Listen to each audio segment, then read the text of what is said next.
थे। बद्रीनाथ में अलकनंदा घाटी में मूसलाधार बारिश हो रही है, जिसके चलते बद्रीनाथ हाईवे पर लामबगड़ नाले में उफान आ गया और हाईवे यहां पर बाधित हो गया। ये तस्वीर जो आप देख रहे हैं, इसमें आप देख सकते हैं किस तरह से लामबगड़ नाले में पानी उफान पर है, जो सीधा नीचे अलकनंदा नदी में जा रहा है। हाईवे पर तीर्थयात्रियों के वाहनों की आवाजाही को डाइवर्ट यहां पर किया जा रहा है। अक्सर ये होता है।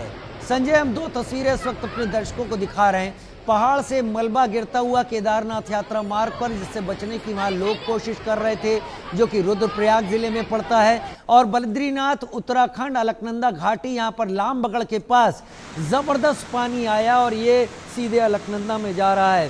संजय, लामबगड़ के पास अक्सर इस तरीके की स्थिति होती है कि वहां पर या तो रास्ता टूटता है, लोगों को रोक रोक के भेजा जाता है। लामबगड़ में रास्ते के एक तरफ गहरी घाटी में अलकनंदा है, तो दूसरी तरफ से दरकते हुए पहाड़ हैं। क्या स्थिति है अभी लामबगड़ की?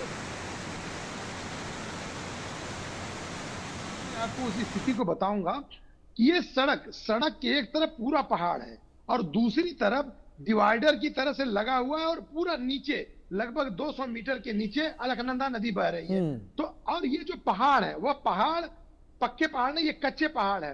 बारिश में जब दरकते हैं तो ऊपर जो बोल्डर्स हैं या मलबा है वह नीचे आता है और इनके आने से ये जो सड़क है, सड़क तो जाम की स्थिति तो बनती ही है, सड़क भी टूट जाती है।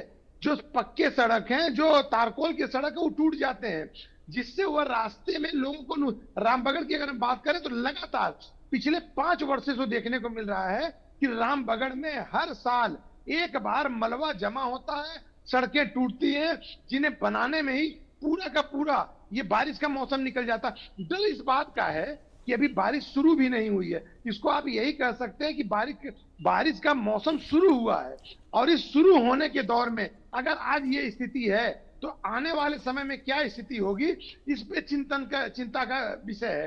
क्योंकि जो उत्तराखंड का आप कह सकते हैं कि विभाग है, जो आपदा प्रबंधन विभाग है, आपदा प्रबंधन विभाग हर बार कहता तो है कि हम पूरी तैयारी करके रखे हैं, लेकिन तैयारी में केवल जेसीबी खड़ा हुआ दिखता है।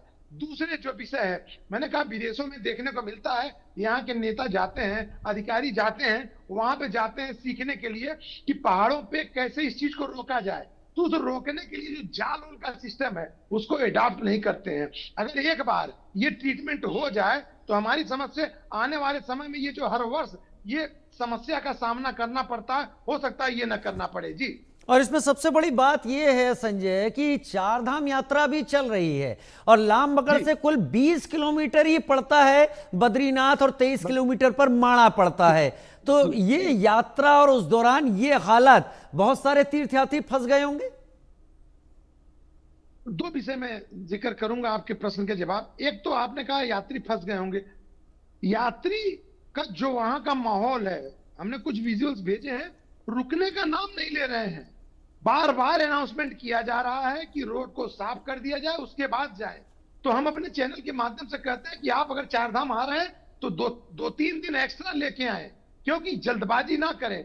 जो दुर्घटनाएं घट रही हैं उसका सबसे बड़ा कारण है, आप देखिए मलबा हटाया जा रहा है, जेसीबी लगा है, लेकिन लोग मोटरसाइकिल लेके जा रहे हैं। यात्री तो फंस रहे हैं। 4 पहिए का गाड़ियां तो रोक दी गई हैं, लेकिन जो 2 पहिए की गाड़ियां हैं जिस तरह से आ जा रही हैं, आवागमन बना हुआ है, उससे और डर बना हुआ है। तो स्थानीय प्रशासन पूरी कोशिश कर रहा है। मैं आपको बताऊं कि अनाउंसमेंट भी किया जा रहा है कि अगर बहुत आवश्यक नहीं, आज मुख्यमंत्री ने खुद सामने आकर के कहा है कि अगर बहुत आवश्यक नहीं है तभी आप घर से निकलें, तभी आप कहीं जाएं, और नहीं तो आप घरों में रहें। क्योंकि जो मौसम का हाल है, उस मौसम में सहायता आम जन नहीं कर सकता, प्रभु आपकी सहायता कर सकता है। जी, बहुत धन्यवाद संजय श्रीवास्तव, मेरे साथ इस जानकारी के साथ उत्तराखंड से जुड़ने के लिए आपका। उधर खबर पाकिस्तान के स्वात से, जहां पर अचानक आई बाढ़ ने एक परिवार को पानी में फंसा दिया। इनमें